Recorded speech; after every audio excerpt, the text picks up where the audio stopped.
അള്ളാഹുവിൻ്റെ പ്രീതി ആഗ്രഹിച്ചുകൊണ്ട് ക്ഷമ കൈകൊള്ളുന്ന ആളുകൾ. 3 കാര്യങ്ങളാണ് ഈ ആയത്തിൽ പറയുന്നത്. വഅഖാമുസ്സലാത്ത, നിസ്കാരം നിലനിർത്തുകയും ചെയ്യുന്നു. വഅൻഫഖൂ മിമ്മാ റസഖ്നാഹും സിർറൻ വഅലാനിയ, അല്ലാഹു സുബ്ഹാനഹു വ തആല നൽകിയിട്ടുള്ള സമ്പത്തിൽ നിന്ന് രഹസ്യത്തിലും പരസ്യത്തിലും വിനിയോഗം നടത്തുന്നവർ, ചെലവഴിക്കുന്ന ആളുകൾ. ഉലൈക ലഹും ഉഖുബദ്ദാർ.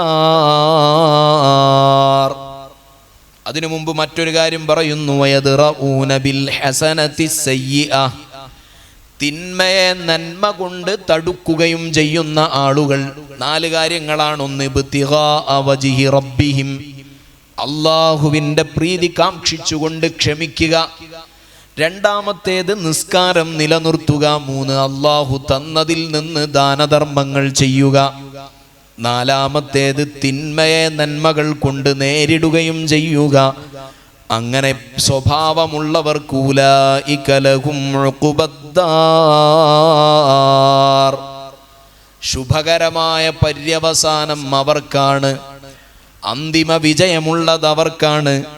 നബി സല്ലല്ലാഹു അലൈഹി വസല്ലമ തങ്ങളോട് അല്ലാഹു സുബ്ഹാനഹു വ തആല പറയുന്നുണ്ട്, വലി റബ്ബിക ഫസ്ബിർ, അല്ലാഹു സുബ്ഹാനഹു വ തആലക്ക് വേണ്ടി അങ്ങ് ക്ഷമിക്കണം എന്ന് നബി സല്ലല്ലാഹു അലൈഹി വസല്ലമ തങ്ങളോട് പറയുന്നത് കാണാം.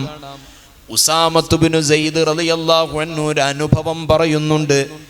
നബി സല്ലല്ലാഹു അലൈഹി വസല്ലമ തങ്ങളെ സംബന്ധിച്ച് അർസലത് ഇബ്നത്തുൻ നബിയ്യി സല്ലല്ലാഹു അലൈഹി വസല്ലമ ഇലൈഹി ഇന്ന ബനല്ലി ഖുബിദ ഫഅ്തിനാ. നബി സല്ലല്ലാഹു അലൈഹി വസല്ലമ തങ്ങളുടെ പെൺകുട്ടികളിൽപ്പെട്ട മകളായ സൈനബ് ബീവി റളിയല്ലാഹു അൻഹ നബി സല്ലല്ലാഹു അലൈഹി വസല്ലമ തങ്ങളുടെ അടുത്തേക്ക് ആളയച്ചിട്ട് പറഞ്ഞു, തങ്ങളെ, നമ്മുടെ കുട്ടി വല്ലാത്ത പ്രയാസത്തിലാണ്, മരണമാസന്നമായിട്ടുണ്ട് എൻ്റെ കുട്ടി, അതുകൊണ്ട് അങ്ങ് ഇവിടെ വരെ ഒന്ന് വരണം എന്ന് നബി സല്ലല്ലാഹു അലൈഹി വസല്ലമ തങ്ങളോട് പറഞ്ഞപ്പോൾ തങ്ങൾ പറഞ്ഞു, ഇന്ന ലില്ലാഹി മാ അഖദ വലഹു മാ അഅത വകുല്ലുൻ ഇൻദഹു ബിഅജലിൻ മുസമ്മാ ഫൽതസ്ബിർ വൽതഹ്തസിബ്. അല്ലാഹു സുബ്ഹാനഹു വ തആല നൽകിയതും അവൻ്റെതാണ്, അവൻ തിരിച്ചെടുക്കുന്നതും അവൻ്റെതാണ്. എല്ലാറ്റിനും അള്ളാഹുവിൻ്റെ അടുക്കൽ നിർണിതമായ ഒരു അവധിയുണ്ട്. അതുകൊണ്ട് സംഭവിക്കുന്നതിലെല്ലാം ക്ഷമിക്കണം എന്ന് സ്വന്തം മകളോട്, ആ പറഞ്ഞയച്ച ആളോട് തന്നെ തിരിച്ചു പറഞ്ഞയക്കുകയാണ്. അങ്ങനെ അവർ മടങ്ങിപ്പോയി. വീണ്ടും നബി സല്ലല്ലാഹു അലൈഹി വസല്ലമ തങ്ങളുടെ അടുത്തേക്ക് ആളെ പറഞ്ഞയച്ചു. ليأتينها فقام معه سعد بن عبادة ومعاذ بن جبل وأبي بن كعب وزيد بن ثابت ورجال. നബി സല്ലല്ലാഹു അലൈഹി വസല്ലമ തങ്ങളുടെ അടുക്കലേക്ക് വീണ്ടും പറഞ്ഞയച്ചപ്പോൾ പ്രമുഖരായ ഏതാനും സ്വഹാബികളോടുകൂടെ നബി സല്ലല്ലാഹു അലൈഹി വസല്ലമ തങ്ങൾ ആ കുട്ടിയെ സമീപിച്ചു. ഫറുഫിഅ ഇലാ റസൂലില്ലാഹി സ്വല്ലല്ലാഹു അലൈഹി വസല്ലമ അസ്സബിയ്യു, നബി സല്ലല്ലാഹു അലൈഹി വസല്ലമ തങ്ങളിലേക്ക് ആ കുട്ടിയെ അവർ വെച്ചു നീട്ടിയപ്പോൾ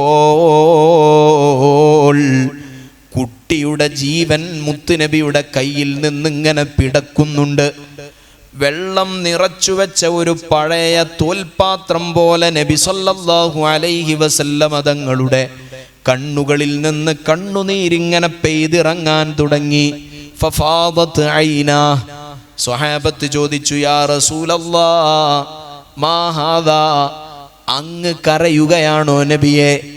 കുട്ടിങ്ങനെ കയ്യിൽ നിന്ന് പിടയുന്നത് കണ്ടപ്പോൾ കരയുന്ന നബി സല്ലല്ലാഹു അലൈഹി വസല്ലമ തങ്ങളോട് സ്വഹാബത്ത് ചോദിക്കുന്നു, അങ്ങ് കരയുകയാണോ? അവിടുന്ന് മറുപടി പറയുന്നു, ഹാദിഹി റഹ്മത്തുൻ ജഅലഹല്ലാഹു ഫീ ഖുലൂബി ഇബാദിഹി, അല്ലാഹു അവൻ്റെ അടിമകളുടെ ഹൃദയത്തിൽ ഇട്ടുകൊടുക്കുന്ന കാരുണ്യത്തിൻ്റെ പ്രകടനമാണ്, കാരുണ്യത്തിൻ്റെ അടയാളമാണ് എന്നിൽ നിന്ന് പ്രകടിപ്പിക്കുന്നത്. വഇന്നമാ യർഹമുല്ലാഹ മിൻ ഇബാദിഹിർ റുഹമാ. കരുണയുള്ളവർ, കാരുണ്യമുള്ള അള്ളാഹുവിൻ്റെ അടിമകളോടാണ് അല്ലാഹു സുബ്ഹാനഹു വ തആല കരുണ കാണിക്കുക. അതുകൊണ്ട് ഏത് ഘട്ടങ്ങളിലും ക്ഷമിക്കാനുള്ള ശേഷിയുണ്ടാകണം. പ്രധാനമായി 3 ഘട്ടങ്ങളാണ് ക്ഷമക്കുള്ളത്. അതിൻ്റെ 3 മേഖലകളിൽ ഒന്ന് അസ്സബ്റു അലാ ത്വാഅത്തില്ലാഹ്, അല്ലാഹുവിനെ അനുസരിക്കുന്നതിന് നല്ല ക്ഷമ വേണം. ഒന്നാമത്തത് അതാണ്. നോമ്പനുഷ്ഠിക്കാൻ, നിസ്കാരങ്ങൾ നിർവഹിക്കാൻ. നമ്മളിപ്പോൾ പറഞ്ഞല്ലോ ആഗ്രഹങ്ങളെക്കുറിച്ച്, തീരുമാനങ്ങളെക്കുറിച്ച് പറഞ്ഞല്ലോ. ആ തീരുമാനങ്ങൾ പ്രാവർത്തികമാക്കണമെങ്കിൽ നല്ല ക്ഷമ വേണം. ഉറക്കത്തിൽ നിന്ന് എഴുന്നേറ്റ് വുളു എടുത്തുകൊണ്ട് തഹജ്ജുദിന് വേണ്ടി തുനിയുന്ന ഒരു ക്ഷമ, ആരാധനകൾക്ക് വഴിപ്പെടാനുള്ള ഒരു ക്ഷമ നമുക്കുണ്ടാകണം. ഇബാദത്തുകളിലും സൽക്കർമ്മങ്ങളിലും എല്ലാം ക്ഷമ വേണം എന്ന് പരിശുദ്ധ ഖുർആൻ തന്നെ നമ്മോട് ഓർമ്മപ്പെടുത്തുന്നുണ്ട്. റബ്ബുസ് സമാവാതി വൽ അർദി വമാ ബൈനഹുമാ ഫഅ്ബുദുഹു വസ്തബിർ ലിഇബാദതിഹി ഹൽ തഅലമു ലഹു സമീയ. ആകാശഭൂമിയെയും അവക്കിടയിലുള്ള സകലതിനെയും അല്ലാഹു സുബ്ഹാനഹു വ തആലയാണ് രക്ഷിതാവ്. എന്നിട്ട് അല്ലാഹു സുബ്ഹാനഹു വ തആല പറയുന്നു ഫഅ്ബുദു, ആ അല്ലാഹുവിനെ നിങ്ങൾ ആരാധിക്കണം. വസ്തബിർ ലിഇബാദതിഹി, ആ ഇബാദത്തിന് വേണ്ടി നല്ല ക്ഷമയോടെ ഉറച്ചു നിൽക്കുകയും വേണം. വസ്തബിർ ലിഇബാദതിഹി, ആ ഇബാദത്ത് ചെയ്യാൻ നല്ല ക്ഷമ വേണം. ഉദാഹരണം, 5 നേരത്തെ നിസ്കാരമെടുത്താൽ അതിൻ്റെ നിർവഹണത്തിലും കൃത്യമായി സമയം പാലിക്കുന്നതിലും അതിൻ്റെ അദബുകൾ പാലിക്കുന്നതിലും ആ നിസ്കാരം നമ്മുടെ കുടുംബത്തോട്, ബന്ധുക്കളോട്, നമ്മുടെ സ്റ്റാഫിനോട്, കൂടെയുള്ളവരോട് ഉപദേശിക്കുന്നതിലുമെല്ലാം നല്ല ക്ഷമ വേണം. നിസ്കാരത്തിൻ്റെ സമയമാകുമ്പോഴേക്ക് ഒരൽപ്പം ചെയ്തുകൊണ്ടിരിക്കുന്ന പണികളൊക്കെ നിർത്തിയിട്ട് നിസ്കാരത്തിലേക്ക് പോകാനുള്ള ക്ഷമ വേണം. വഅ്മുർ അഹ്ലക ബിസ്സലാത്തി വസ്തബിർ അലൈഹാ, നിന്റെ കുടുംബത്തോട് നീ നിസ്കരിക്കാൻ കൽപ്പിക്കുകയും ആ നിസ്കാരത്തിൽ നീ ക്ഷമാപൂർവം ഉറച്ചു നിൽക്കുകയും വേണമെന്ന് സയ്യിദുന പരിശുദ്ധ ഖുർആനിൽ അല്ലാഹു സുബ്ഹാനഹു വ തആല പറയുകയാണ്. ഇന്നൽ മുനാഫിഖീന യുഖാദിഊന അല്ലാഹ വഹുവ ഖാദിഉഹും വഇദാ ഖാമൂ ഇലസ്സലാത്തി ഖാമൂ കുസാല യുറാഊന الناس വലാ യദ്കുറൂന ഇല്ലാ ഖലീലാ. കപടവിശ്വാസികൾ അല്ലാഹു സുബ്ഹാനഹു വ തആലയെ വഞ്ചിക്കാൻ നോക്കുകയാണ്. യഥാർത്ഥത്തിൽ അല്ലാഹു സുബ്ഹാനഹു വ തആല അവരെയാണ് വഞ്ചിക്കുന്നത്. കാരണം എന്താണ്? വഇദാ ഖാമൂ ഇലസ്സലാത്തി ഖാമൂ കുസാല, അവർ നിസ്കാരത്തിനു നിന്നാൽ വളരെ ആലസ്യത്തോടെ, ഉദാസീനതയോടെയാണ് നിസ്കാരത്തിന് നിൽക്കാറുള്ളത്. അതുപോലെ യുറാഉനന്നാസ്, ജനങ്ങളെ കാണിക്കാൻ വേണ്ടിയാണ് അവർ നിസ്കാരത്തിന് നിൽക്കാറുള്ളത്.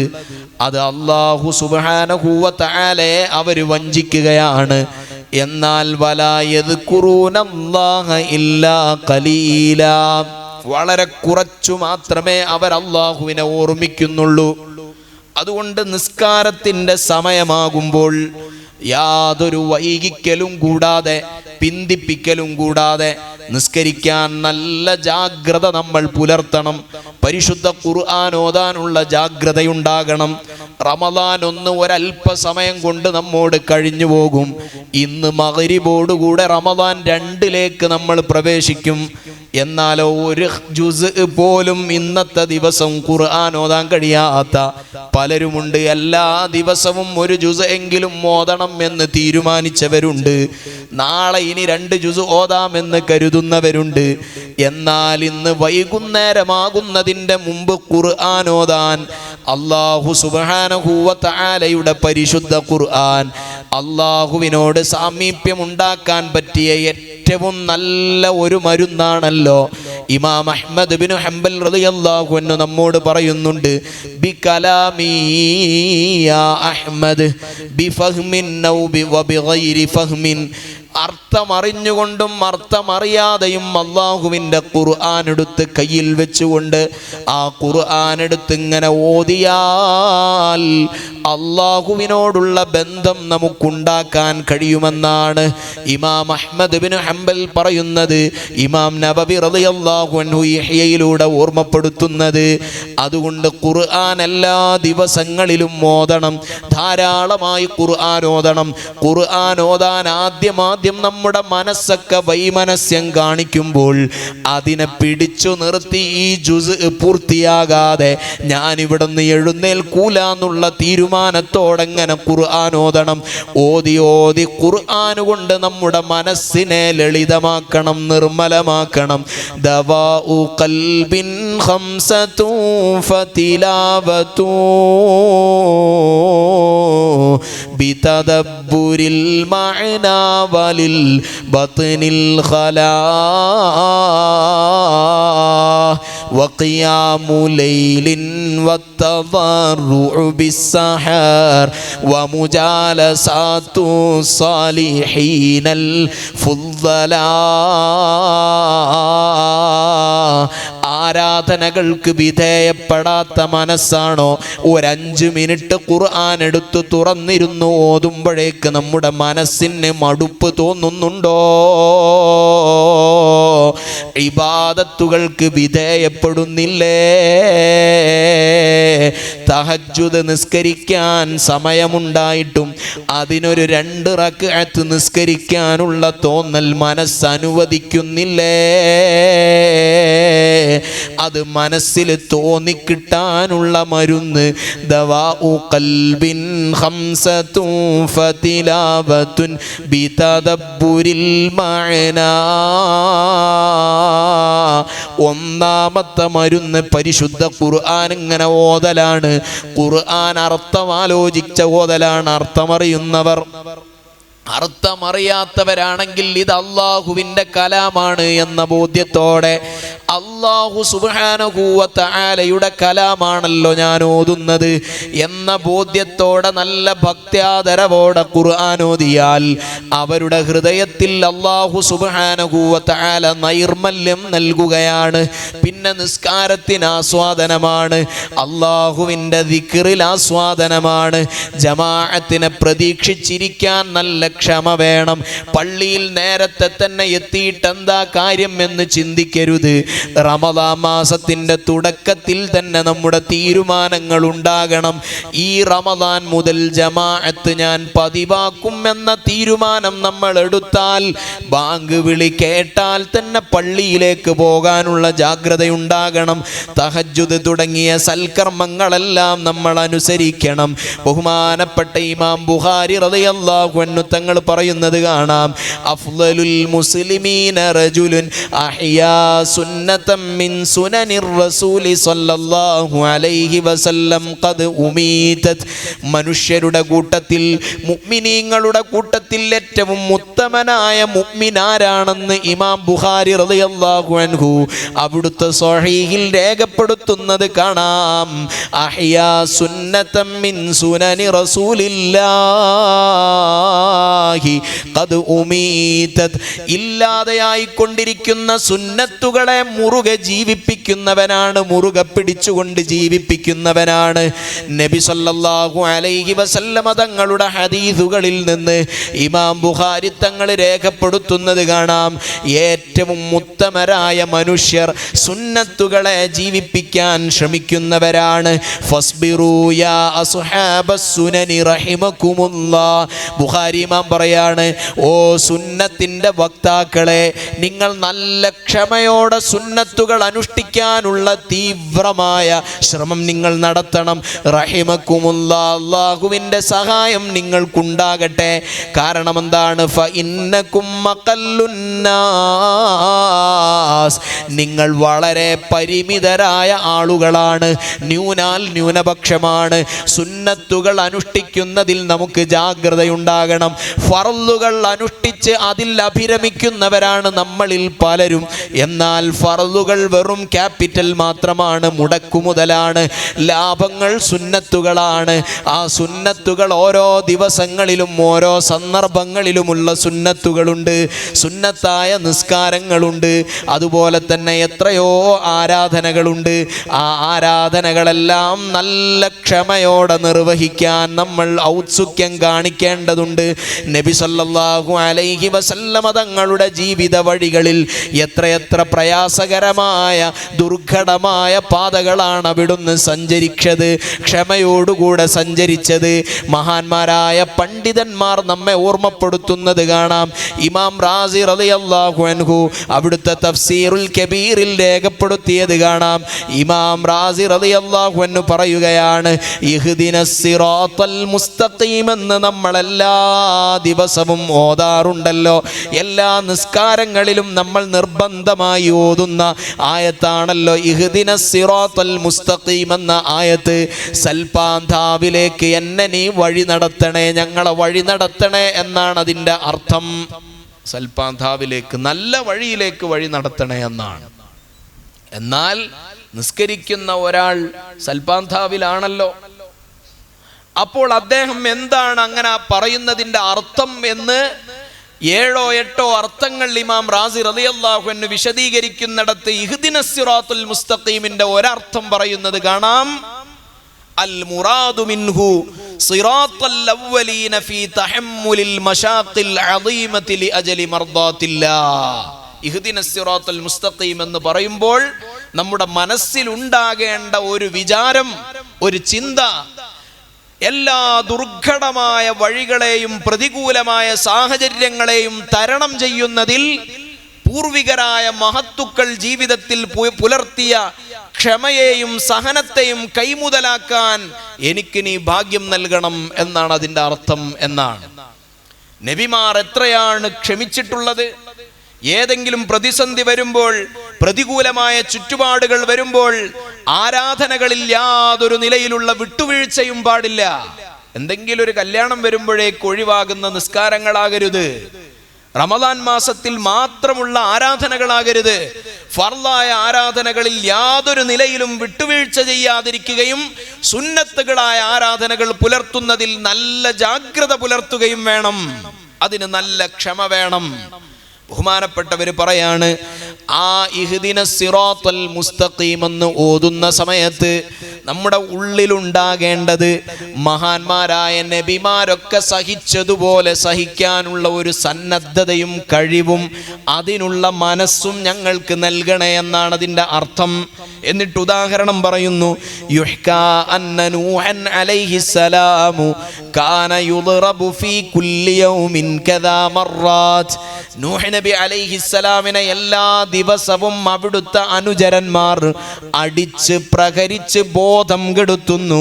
ബോധം തിരിച്ചു കിട്ടുന്ന സന്ദർഭത്തിലൊക്കെ അവിടുന്ന് ദുആ ചെയ്യാണ്, അല്ലാഹുമ്മ ഹ്ദി ഖൗമി ഫഇന്നഹും ലാ യഅലമൂൻ. അല്ലാഹുവേ, എൻ്റെ ഖൗമിന് നീ നല്ല ഹിദായത്ത് കൊടുക്കണം, അവർ അറിവില്ലാത്തവരാണ്.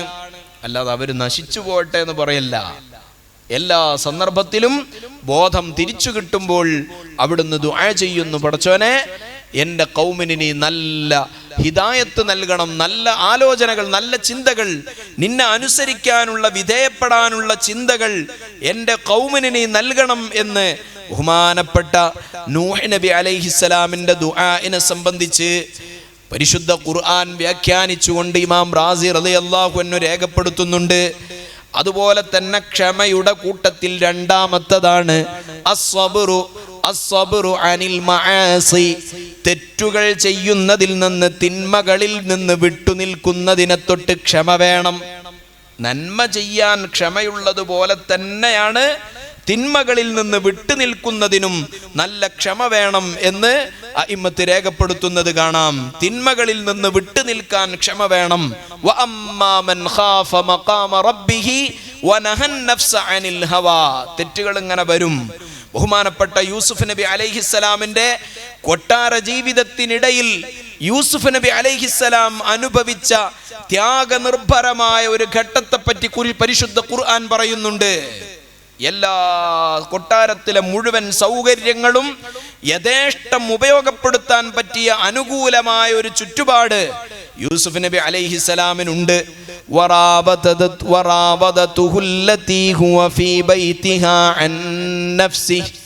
സൂറത്തു യൂസുഫിൽ അല്ലാഹു സുബ്ഹാനഹു വ തആല ആ സംഭവം പറയുന്നുണ്ട്. എല്ലാ സൗകര്യങ്ങളും യൂസുഫ് നബി അലൈഹിസ്സലാമിന് വിധേയപ്പെടുത്തി കൊടുത്ത് അവിടുത്തെ രാജ്ഞി യൂസുഫ് അലൈഹിസ്സലാമിനെ പ്രാപിക്കാനുള്ള ആഗ്രഹം മുളപൊട്ടി അങ്ങനെ വശീകരിക്കാനുള്ള ശ്രമം നടത്തി. നല്ല ഭംഗിയുള്ള, ഖുർആൻ പറയാൻ, ഭംഗിയുള്ള വസ്ത്രങ്ങളും ആഭരണങ്ങളും അണിഞ്ഞ് സുഗന്ധദ്രവ്യങ്ങൾ ഉപയോഗിച്ച് ആ രാജ്ഞി യൂസുഫ് നബി അലൈഹിസ്സലാമിന്റെ റൂമിൽ വന്നുകൊണ്ട് കതകടച്ചിട്ട് യൂസുഫ് അലൈഹിസ്സലാമിനെ വിളിച്ചപ്പോൾ ബഹുമാനപ്പെട്ട യൂസുഫ് നബി അലൈഹിസ്സലാം പറയുന്നത്, മഅദല്ലാഹ് ഇന്നഹു റബ്ബിയ അഹ്സന മത്വാഹ് ഇന്നഹു ലാ യുഫ്ലിഹുൽ ളാലിമൂൻ. ബഹുമാനപ്പെട്ട യൂസുഫ് നബി അലൈഹിസ്സലാം പറയാണ്, അല്ലാഹു കാത്ത് രക്ഷിക്കട്ടെ, ഞാൻ ആ പ്രവണതക്കില്ല. അനുകൂലമായ ഒരു ചുറ്റുപാടിൽ നിന്ന് ക്ഷമിച്ചുകൊണ്ട് അതിൽ നിന്ന് മാറുകയാണ്. അത് തെറ്റുകളിൽ നിന്ന് മാറി നിൽക്കാനുള്ള ക്ഷമയുണ്ടാകണം. അത് നമ്മൾ മനസ്സിനെ പരിശീലിപ്പിക്കുന്നതാണ് നോമ്പ് എന്ന് പറഞ്ഞാൽ. നല്ലോണം പരിശീലിപ്പിക്കണം. ഒരു തെറ്റ് വരുമ്പോൾ ഞാനില്ല. കാരണം ഈ ആയത്തെപ്പോഴും നമ്മൾ ഓർക്കണം. വഅമ്മാമൻ ഖാഫ മഖാമ റബ്ബിഹി വനഹൻ നഫ്സ അനിൽ ഹവാ. ഹവയത്തൊട്ട്, തോന്നലുകളെത്തൊട്ട്, നമ്മുടെ മനസ്സിന്റെ വിചാരങ്ങളെത്തൊട്ട് സ്വന്തം ശരീരത്തെ പിടിച്ചു നിർത്തുന്നവർക്കുള്ള അഭയമാണ് സ്വർഗം എന്ന ആയത്ത് നമ്മെ വഴി നടത്തണം. ആ ആയത്ത് നമ്മുടെ ഉള്ളിലുണ്ടാകുമ്പോൾ തെറ്റുകളിൽ നിന്ന് വിട്ടു നിൽക്കാനുള്ള ഒരു ചോദന നമ്മളിൽ ഉണ്ടാകും. അള്ളാഹു കാണുന്നുണ്ട് എന്നൊരു വിചാരം എല്ലാ സന്ദർഭങ്ങളിലും ഉണ്ടാകണം. അങ്ങനെ നമ്മൾ തെറ്റുകളിൽ നിന്ന് മാറി നിന്നാൽ അല്ലാഹു സുബ്ഹാനഹു വ തആലയുടെ വലിയ സഹായം നമുക്ക് ലഭിക്കുകയും ചെയ്യും. എത്രയോ സംഭവങ്ങൾ ഇമാമുമാർ ഉദ്ധരിക്കുന്നുണ്ട്. അനുകൂലമായ വ്യഭിചാരത്തിന്റെ അനുകൂലമായ ചുറ്റുപാടുകൾ കിട്ടിയപ്പോൾ ആ സന്ദർഭത്തിൽ വ്യഭിചരിക്കാൻ വിധേയപ്പെടേണ്ട സ്ത്രീ പറയുകയാണ്, ഇത്തഖില്ലാഹ്, അല്ലാഹുവിനെ ഭയപ്പെടണം എന്ന് ആ മനുഷ്യനോട് ആവശ്യപ്പെട്ടപ്പോൾ അദ്ദേഹം ആ പ്രവർത്തനത്തിൽ നിന്ന് പിന്മാറിയതിന്റെ ഫലം അവരുടെ ജീവിതത്തിൽ രക്ഷയായി, അള്ളാഹുവിന്റെ തുണയായി, നരകത്തിൽ നിന്നുള്ള തീയിൽ നിന്നുള്ള മോചനമായി ലഭിച്ചതെല്ലാം ഇസ്മായിൽ ഹിത്തി തങ്ങളെ പോലെയുള്ള മഹത്തുക്കൾ അവരുടെ തഫ്സീറുകളിൽ രേഖപ്പെടുത്തുന്നുണ്ട്. അതുകൊണ്ട് തെറ്റുകളിൽ നിന്ന് വിട്ടു നിൽക്കാനുള്ള ക്ഷമ നമുക്കുണ്ടാകണം. നോമ്പാണ്, പട്ടിണി കിടന്ന് അന്നപാനീയങ്ങൾ ഉപേക്ഷിച്ച് അങ്ങനെ വിട്ടാ പോരാ. അനാവശ്യങ്ങൾ ഞാൻ പറയില്ല, നാവിന് ലോക്കിടണം, ഞാൻ നോക്കുകയില്ല. മൊബൈൽ ഫോണുകളാണെങ്കിൽ നമ്മുടെ വിനിയോഗം കൃത്യമായ നിയന്ത്രണങ്ങൾക്ക് വിധേയമാക്കണം. കാരണം ഹറാമായ ചുറ്റുപാടുകൾ വളരെ സുലഭമായ അനുകൂലമായ ഒരു കാലഘട്ടത്തിലാണ് നമ്മൾ ജീവിക്കുന്നത്. കണ്ണ് തുറന്നാൽ അനിഷ്ടകരമായ സംഭവങ്ങളല്ലാതെ നമുക്ക് കാണാനില്ല. മൊബൈൽ ഫോൺ തുറന്നാൽ യൂട്യൂബ് റെക്കമെൻഡഡ് ഫോർ യു, നമുക്ക് വേണ്ടി യൂട്യൂബ് ഒന്നിനു പിറകെ ഒന്നൊന്നായി റെക്കമെൻഡ് ചെയ്തുകൊണ്ടിരിക്കുകയാണ്. സോഷ്യൽ മീഡിയകൾ റെക്കമെൻഡ് ചെയ്തുകൊണ്ടിരിക്കുകയാണ്. കാണില്ല, നോക്കില്ല എന്ന തീരുമാനമുണ്ടാവുകയും എൻ്റെ കണ്ണെനിക്ക് അല്ലാഹു സുബ്ഹാനഹു വ തആല തന്നിട്ടുള്ളത് പരിശുദ്ധ ഖുർആൻ ഓതാനാണ്. അള്ളാഹുവിൻ്റെ പ്രപഞ്ചത്തിലെ ദൃഷ്ടാന്തങ്ങൾ നോക്കിക്കണ്ട് അള്ളാഹുവിലേക്ക് എത്തിപ്പെടാനാണെന്നുള്ള ബോധ്യം നമുക്കുണ്ടാകണം. ആ ബോധ്യത്തിൽ നിന്നായിരിക്കണം നമ്മുടെ കണ്ണിൻ്റെ വിനിയോഗം. ആ കണ്ണ് ഞാൻ ഹറാമിലേക്ക് കടത്തിവിടില്ലെന്നുള്ള തീരുമാനം നമ്മളിലുണ്ടാകണം. അതിന് നല്ല ക്ഷമ വേണം. ദണ്ട് കഴിഞ്ഞിട്ട് ഇന്ന് മുതൽ എന്നുള്ള തീരുമാനം ആണ്. ഇപ്പോൾ മുതൽ, ഇന്ന് മുതൽ എന്നുമല്ല, ഇന്ന് അസർ മുതൽ, അങ്ങനല്ല, ഇപ്പോൾ മുതൽ. കഴിയൂല. والنفس كالطفل إن تهمله شب على حب الرضاع وإن تفطمه ينفاطم. മനുഷ്യന്റെ ആത്മാവ് ചെറിയ കുട്ടിയെ പോലെയാണ്. ഇമാം ബൂസീരി തങ്ങൾ പറയാണ്, കുട്ടിക്ക് മുല കൊടുക്കുന്ന കുട്ടി അത് ഇന്ന് നിർത്തണം എന്ന് വിചാരിച്ചാൽ പെട്ടെന്നങ്ങ് നിർത്തിയിട്ട് സ്റ്റോപ്പാക്കിയേക്കണം. നാളെ നിർത്താം എന്ന് കരുതിയാൽ അതിങ്ങനെ നീണ്ടുപോവുകയല്ലാതെ നാളെ സുബഹി മുതൽ അങ്ങനെ അങ്ങ് തുടങ്ങാമെന്ന തീരുമാനത്തിന് പ്രസക്തിയില്ല. ഇപ്പോൾ മുതൽ ഞാൻ ഇതാ എൻ്റെ തീരുമാനമെടുക്കുന്നു, ഇപ്പോൾ മുതൽ ഞാൻ ആ തെറ്റുകളിൽ നിന്ന് വിട്ടുനിൽക്കുന്നു എന്ന തീരുമാനമാണ് പ്രസക്തമായിട്ടുള്ളത്. അതല്ലാത്ത തീരുമാനങ്ങൾ പ്രസക്തമല്ല. അപ്പൊ അതുകൊണ്ട് നാളെ മുതൽ എന്നതിൽ നിന്ന് മാറി ഇന്നു മുതൽ എന്ന തീരുമാനങ്ങളിലെത്തണം. മൂന്നാമത്, നമ്മുടെ വിശ്വാസത്തെ കൂടി ബാധിക്കുന്നതാണ്. വിപത്തുകളിൽ ക്ഷമിക്കാൻ നമുക്ക് കഴിയണം. ക്ഷമയുടെ 3 വ്യത്യസ്തമായ ഇനങ്ങളാണ് പറഞ്ഞത്. ഒന്ന്, അള്ളാഹുവിനെ വഴിപ്പെടുന്നതിൽ ക്ഷമ വേണം. രണ്ടാമത്തേത്, തെറ്റുകളിൽ നിന്ന് വിട്ടുനിൽക്കുന്നതിൽ നല്ല ക്ഷമ വേണം. മൂന്നാമത്, അല്ലാഹു സുബ്ഹാനഹു വ തആലയുടെ ഖളാഇന്റെ ഭാഗമായി നമുക്കുണ്ടാകുന്ന വിപത്തുകളിൽ ക്ഷമിക്കണം. വിപത്തുകളിൽ നന്നായി ക്ഷമ വേണം.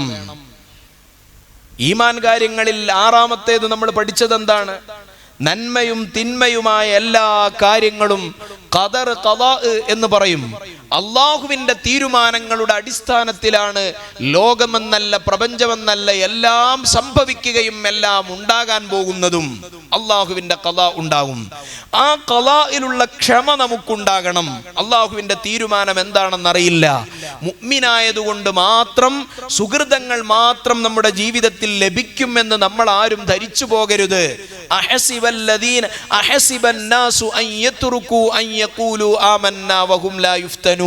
പരിശുദ്ധ ഖുർആൻ ചോദിക്കുന്നുണ്ട്, മുഅ്മിനീങ്ങളാണെന്ന് വെച്ചാൽ നിങ്ങൾക്ക് വെറും നല്ലത് മാത്രമേ ഉണ്ടാവുള്ളൂ എന്ന് നിങ്ങൾ കരുതുന്നുണ്ടോ? അങ്ങനല്ല. മസലുൽ മുഅ്മിനി കമസലിസ് സറഅ, മുഅ്മിനിന്റെ ഉപമ കാറ്റിലാടി ഉലയുന്ന പുൽച്ചെടി പോലെയാണ്. ലാ യസാലുൽ മുഅ്മിനു യുസീബുൽ ബലാ, മുഅ്മിനാകുന്ന കാലത്തോളം അവന് പരീക്ഷണങ്ങൾ ഒന്നിനു പിറകെ ഒന്നൊന്നായി വേട്ടയാടിക്കൊണ്ടിരിക്കും. രോഗങ്ങളാകാം, പ്രയാസങ്ങളാവാം, കച്ചവടത്തിലെ പ്രയാസങ്ങളാവാം, മക്കളെ കൊണ്ടുള്ള പരീക്ഷണമാവാം, ഭാര്യമാരെ കൊണ്ടുള്ള പരീക്ഷണമാകാം, അധികാരികളെ കൊണ്ടുള്ള പരീക്ഷണങ്ങളാവാം, കുടുംബക്കാരെ കൊണ്ടുള്ള പരീക്ഷണങ്ങളാവാം, തെറ്റുകൾ കൊണ്ടുള്ള പരീക്ഷണങ്ങളാവാം. അതുപോലെ നമ്മളിൽ നിന്ന് പ്രതീക്ഷിക്കാത്ത പല പരീക്ഷണങ്ങളും ഉണ്ടാകുമ്പോൾ അള്ളാഹുവിനെ ക്ഷമിക്കാനുള്ള കഴിവ് നമുക്കുണ്ടാകണം. അതാണ് ക്ഷമയുടെ 3ാമത്തെ ഇനം. അങ്ങനെ ക്ഷമിക്കുമ്പോൾ ആ ക്ഷമ നമുക്ക് സ്വർഗം തരും എന്നാണ് ഇമാം മുസ്ലിം റളിയല്ലാഹു അൻഹു ഉദ്ധരിക്കുന്ന ഒരു ഹദീസിൽ കാണാം. താബിഈങ്ങളിൽപ്പെട്ട അതാ ഇബ്നു അബീ റബാഹ് റളിയല്ലാഹു അൻഹുവിനോട് ഇബ്നു അബ്ബാസ് റളിയല്ലാഹു അൻഹു ചോദിച്ചു, സ്വർഗത്തിൽ പോകുന്ന ഒരു പെണ്ണിനെ നിങ്ങൾക്ക് കാണിച്ചു തരട്ടെയോ? അവർ പറഞ്ഞു അതെ. അപ്പൊ പറഞ്ഞു, ഉൻദുർ ഹാദിഹിൽ മർഅത്തു സൗദാ അതത്തിൻ നബിയ സല്ലല്ലാഹു അലൈഹി വസല്ലം. ആ പെണ്ണിനെ നോക്കൂ, അവർ നബി സല്ലല്ലാഹു അലൈഹി വസല്ലമ തങ്ങളുടെ അടുക്കൽ വന്നു. ആ പെണ്ണ് കറുത്ത പെണ്ണില്ലേ, ആ പെണ്ണിനെ നോക്കൂ നിങ്ങൾ. അവർ തങ്ങളടുത്ത് വന്നിട്ട് പറഞ്ഞു, തങ്ങളെ എനിക്ക് രോഗമുണ്ട്, അപസ്മാര രോഗമുണ്ട്. രോഗം വരുമ്പോൾ എൻ്റെ ഔറത്ത് വെളിവാകുന്നുണ്ട്. ആ രോഗം മാറാൻ അങ്ങൊന്ന് ദുആ ചെയ്യണം. അപ്പൊ നബി സല്ലല്ലാഹു അലൈഹി വസല്ലമ തങ്ങൾ ആ പെണ്ണിനോട് ചോദിച്ചു, ഇൻ ശിഅ്തി സബർതി ഫലകിൽ ജന്ന, ക്ഷമിക്കുകയാണെങ്കിൽ നിങ്ങൾക്ക് സ്വർഗം തരാം, അല്ലെങ്കിൽ ഞാൻ ദുആ ചെയ്തിട്ട് മാറ്റിത്തരാം. ക്ഷമയുടെ ഒരു പ്രതിഫലം. ക്ഷമിക്കുകയാണെങ്കിൽ നിങ്ങൾക്ക് സ്വർഗം കിട്ടും, അല്ലെങ്കിൽ പിന്നെ ആ രോഗം മാറ്റി. നമ്മളാണ് ആ സ്ഥാനത്തെങ്കിൽ സ്വർഗം പിന്നെ എങ്ങനെങ്കിലൊക്കെ രാത്രി ഉറക്കൊഴിച്ചിട്ടൊക്കെ വാങ്ങ, ഈ രോഗം കണ്ട് മാറി കിട്ടിയാൽ മതിയായിരുന്നു എന്നാ നമ്മൾ കരുതുക. അവർ പറഞ്ഞു, ഞാൻ ക്ഷമിക്കാം, പക്ഷേ വലാകിന്നി അല്ലാ അതകശഫു യാ റസൂലല്ലാഹ്, എൻ്റെ ഔറത്ത് വെളിവാകാതിരിക്കാനൊന്ന് ദുആ ചെയ്തു തരണം. അങ്ങനെ നബി സല്ലല്ലാഹു അലൈഹി വസല്ലമ തങ്ങൾ ഔറത്ത് വെളിവാകാതിരിക്കാൻ വേണ്ടി ദുആ ചെയ്തു കൊടുത്തു. മരണം വരെ ആ സ്ത്രീക്ക് അപസ്മാര രോഗം ബാക്കിയാവുകയും ചെയ്തു. രോഗമുണ്ടാകുമ്പോഴേക്ക് ഡിപ്രസ്ഡ് ആവാൻ പാടില്ല. ആത്മഹത്യകൾ പെരുകയാണ്. കൊല്ലം കൂടും വേൾഡ് ഹെൽത്ത് ഓർഗനൈസേഷന്റെ കണക്കുകൾ പ്രകാരം ഡിപ്രഷനും അതുപോലെ തന്നെ ആത്മഹത്യയും പെരുകിക്കൊണ്ടിരിക്കുകയാണ് ഓരോ കൊല്ലവും. കേരളം 4ാം സ്ഥാനത്താണുള്ളത്. ഇന്ത്യൻ സംസ്ഥാനങ്ങളിൽ 4ാം സ്ഥാനത്താണ് ആത്മഹത്യാ നിരക്കിൽ കേരളമുള്ളത്. കാരണം എന്താണ്? അള്ളാഹുവിൻ്റെ ഖദർ ഖളാഇൽ വിശ്വസിക്കുന്ന ഒരു മുഅ്മിനായ മനുഷ്യൻ അവനൊരു നിലക്കൊരു ഡിപ്രഷനും പിടികൂടൂല. ഏത് ആട്ടി ഇളക്കുന്ന പ്രശ്നങ്ങൾ വന്നാലും ഇതെന്റെ റബ്ബ് ഇദാ അഹബ്ബല്ലാഹു അബ്ദൻ ഇബ്തലാഹുല്ലാഹ്, മുത്തുനബി പറഞ്ഞല്ലേ, അള്ളാഹു ഒരാളെ ഇഷ്ടപ്പെട്ടാൽ അവന് വ്യത്യസ്ത രൂപങ്ങളിലുള്ള പരീക്ഷണങ്ങൾ അള്ളാഹു സുബ്ഹാനഹു വ തആല നൽകും എന്നാണ്. അതുകൊണ്ട് നല്ല ക്ഷമിക്കാനുള്ള ഒരു കഴിവ്, ക്ഷമിക്കാനുള്ള തീരുമാനമുണ്ട്. ആ ക്ഷമയാണ് വിശുദ്ധ റമദാൻ നമ്മളിൽ ഉണ്ടാക്കേണ്ട ആദ്യത്തെ പാഠം. അതുകൊണ്ട് തീരുമാനങ്ങൾ എഴുതി വെച്ച് റമദാൻ 30 വരെ കൃത്യമായി ഫോളോ ചെയ്തുകൊണ്ട് യാതൊരു നിലക്കും അതിനെ വഴിയിലിട്ട് ഉപേക്ഷിക്കാതെ ഞാൻ തീരുമാനിച്ച തീരുമാനങ്ങൾ റമദാനിൽ മുഴുവനായി ഞാൻ പുലർത്തുമെന്നും തുടർന്നും ഞാൻ കൊണ്ടുപോകുമെന്നുമുള്ള തീരുമാനങ്ങൾ നമുക്കെല്ലാം ഉണ്ടാകണം. അല്ലാഹു സുബ്ഹാനഹു വ തആല നമുക്ക് തൗഫീഖ് നൽകുമാറാവട്ടെ. നമ്മുടെ എല്ലാ ഉദ്ദേശങ്ങളും അല്ലാഹു സുബ്ഹാനഹു വ തആല നിറവേറ്റി തരുമാറാവട്ടെ. ഇൻഷാ അല്ലാഹ് ഇന്നു മുതൽ നമ്മുടെ പള്ളികളിൽ വ്യത്യസ്തമായ ആത്മീയമായ വിഭവങ്ങൾ നമ്മുടെ പള്ളിയിൽ റമദാൻ കൊണ്ട് സമ്പന്നമാവുകയാണ്. ഇന്ന് നോമ്പുതുറ, അതുപോലെ തന്നെ തറാവീഹിന് ശേഷം തറാവീഹ് മനോഹരമായ ഖുർആനോദി ഖത്മുൽ ഖുർആൻ നിർവഹിച്ചുകൊണ്ടുള്ള തറാവീഹ് നിസ്കാരം, ശേഷം ഒരല്പസമയം ആത്മീയ കാര്യങ്ങളുടെ സംസാരം, തുടർന്ന് ദുഹറിന് ശേഷമുള്ള സുബഹിക്ക് ശേഷമുള്ള ഖുർആൻ സംബന്ധമായ പഠനങ്ങൾ, അതുപോലെ തന്നെ അത്താഴം, എല്ലാം നോമ്പ് എല്ലാ അർത്ഥത്തിലും വിശ്വാസികൾക്ക് അനുകൂലമായി ഉപയോഗപ്പെടുത്താവുന്ന എല്ലാ പശ്ചാത്തലങ്ങളുമുണ്ട്. നമ്മൾ മാക്സിമം കിട്ടുന്ന സമയമൊക്കെ ഉപയോഗപ്പെടുത്തിക്കൊണ്ട് നമ്മുടെ മനസ്സിനെ ശുദ്ധീകരിക്കാൻ വേണ്ടി ശ്രമിക്കണം. അല്ലാഹു സുബ്ഹാനഹു വ തആല തൗഫീഖ് നൽകുമാറാവട്ടെ. കഴിഞ്ഞ ഏതാനും ദിവസങ്ങൾ ഞാൻ പഞ്ചാബിലായിരുന്നു. ഇമാം റബ്ബാനി മുജദ്ദിദ് അൽഫസാനി റഹിമഹുല്ലാ അവിടുത്തെ ചാരത്ത് മർക്കസിന് കീഴിൽ ശൈഖുന സുൽത്താനുൽ ഉലമക്ക് കീഴിൽ നമ്മൾ നിർമ്മിച്ച മനോഹരമായ ഒരു മർക്കസ്, 53% പോപ്പുലേഷൻ ഉണ്ടായിരുന്ന പഞ്ചാബിൽ ഇന്ന് മുസ്ലിങ്ങളുടെ ജനസംഖ്യ 1.95, 1.2% ചുവടെയാണ് മുസ്ലിം ജനസംഖ്യ എന്നുള്ളത്. എത്രയോ പള്ളികൾ, എത്രയോ മദ്രസകൾ, എത്രയോ സ്ഥാപനങ്ങൾ അന്യാധീനപ്പെട്ടു പോയത് പഞ്ചാബിൽ ചെന്നാൽ ഇപ്പോഴും നമുക്ക് കാണാൻ കഴിയും. കഴിഞ്ഞ ആഴ്ച എൻ്റെ കൂടെ ഒരുപാട് ചെറുപ്പക്കാരായ ആളുകൾ നമ്മുടെ കേരളത്തിൽ നിന്നുള്ള കൊടുവള്ളിക്കാരും അതുപോലെ കുന്നമംഗലത്തൊക്കെ ഉള്ളവർ വന്നപ്പോൾ സുബ്ഹാനല്ലാഹ് അവരൊക്കെ ഇത് നേരിട്ട് കണ്ടതാണ്. ഒരുപാട് പള്ളികളിൽ നിസ്കാരം പോലും ഇല്ലാതെ ഗോഡൗണുകളായി ചാണകങ്ങൾ പോലും നിക്ഷേപിക്കപ്പെട്ടവരായി അത് ഉപയോഗപ്പെടുത്തണമെന്നറിയാത്ത എത്രയോ മനുഷ്യർ, മുസ്ലിമീങ്ങളായ മനുഷ്യർ പഞ്ചാബിൻ്റെ പല ഭാഗങ്ങളിലും ഗ്രാമങ്ങളിലുമുണ്ട്. അവർക്കിടയിലെല്ലാം ഇറങ്ങിച്ചെന്ന് വിദ്യാർത്ഥികളെ സെലക്ട് ചെയ്ത് ഇമാം റബ്ബാനി തങ്ങളുടെ സാന്നിധ്യത്തിൽ സർഹിന്ദിൽ ഒരു സ്ഥാപനം തുടങ്ങി വളരെ കഴിവുറ്റ വിദ്യാർത്ഥികളെ മാത്രം അഡ്മിഷൻ കൊടുത്ത് അവരെ പഞ്ചാബിലെ ഇസ്ലാമിക നവജാഗരണ പ്രവർത്തനങ്ങൾക്ക് നിയമിക്കുക എന്ന മഹത്തായ ഒരു ദൗത്യം നമ്മൾ നിർവഹിച്ചു കൊണ്ടിരിക്കുന്നുണ്ട്. റമദാനിൻ്റെ 1ാമത്തെ ദിവസമായതുകൊണ്ട് ഞാൻ നിങ്ങളോടൊരു സന്തോഷം അറിയിക്കുകയാണ്. ആ കുട്ടികളെ 5000 രൂപയുണ്ടായാൽ നമുക്ക് നോമ്പ് തുറപ്പിക്കാം. ആർക്കെങ്കിലും താല്പര്യമുണ്ടെങ്കിൽ ഈ വില്ലേജുകളിലുള്ള വളരെ പിന്നാക്കം നിൽക്കുന്ന നല്ല ബ്രില്യൻ്റായ, ഇപ്പം അടുത്തൊരു കുട്ടി ഒരു സയൻറ്റിഫിക്കൽ ഇൻവെൻഷൻ കണ്ടെത്തി, അഥവാ ആ കുട്ടി തന്നെ ഒരു ശാസ്ത്രീയമായ കണ്ടെത്തൽ. ക്ലാസ് റൂമിൽ കടക്കുമ്പോൾ അധ്യാപകർ അറ്റൻഡൻസ് ഇടണ്ട, ഒരു കുട്ടി പോയിട്ട് അദ്ദേഹത്തിൻ്റെ ക്യാമറയുടെ മുന്നിൽ പോയി പേര് പറഞ്ഞാൽ ആ പേര് നമ്മുടെ സർവറിൽ രേഖപ്പെടുത്തുന്ന ഒരു സിസ്റ്റം ഒരു കുട്ടി അവതരിപ്പിച്ച് അതിൻ്റെ ഉപകരണമുണ്ടാക്കി സമ്മേളനത്തിൽ പരസ്യമായി അവതരിപ്പിച്ചത് നമുക്കൊക്കെ കാണാം, സന്തോഷം നൽകുന്ന. അങ്ങനെ നല്ല ബ്രില്യൻ്റായ കുട്ടികളെ നമ്മൾ പഠിപ്പിക്കുന്ന സംരംഭത്തിൽ ആരെങ്കിലും ഒരു ദിവസമെങ്കിലും നോമ്പുറപ്പിക്കാൻ, ദിവസമെങ്കിലും നോമ്പുറപ്പിക്കാനൊക്കെ ആഗ്രഹിക്കുന്നവരുണ്ടെങ്കിൽ ഞാനുമായി ബന്ധപ്പെടുക. അൽഹംദുലില്ലാ നമ്മുടെ പള്ളിയിൽ ദൈനംദിനം നടക്കുന്ന ഓരോ സംഗതികൾക്കും, പ്രത്യേകിച്ച് നോമ്പുതുറ ധാരാളം ചെലവുണ്ട്. അതുപോലെ തന്നെ നോമ്പുതുറയിലേക്ക് പ്രത്യേകം ഇവിടുത്തെ വെള്ളത്തിൻ്റെ ഒക്കെ കണക്കുകൾ അറിഞ്ഞാൽ തന്നെ ലക്ഷങ്ങൾ വെള്ളത്തിന് തന്നെ ചെലവാകുന്നുണ്ട്. അതുപോലെ വൈദ്യുതി മുഴുവൻ സമയം AC പ്രവർത്തിക്കുന്നു. ആവശ്യമായ എല്ലാ സജ്ജീകരണങ്ങളും നമുക്ക് പള്ളി ഓഫീസ് നമുക്ക് സംവിധാനിക്കുന്നുണ്ട്. അതിലൊക്കെ നമ്മുടെ സഹകരണങ്ങൾ ഉണ്ടാകണം. അല്ലാഹു സുബ്ഹാനഹു വ തആല നമുക്കൊക്കെ തൗഫീഖ് നൽകുമാറാവട്ടെ.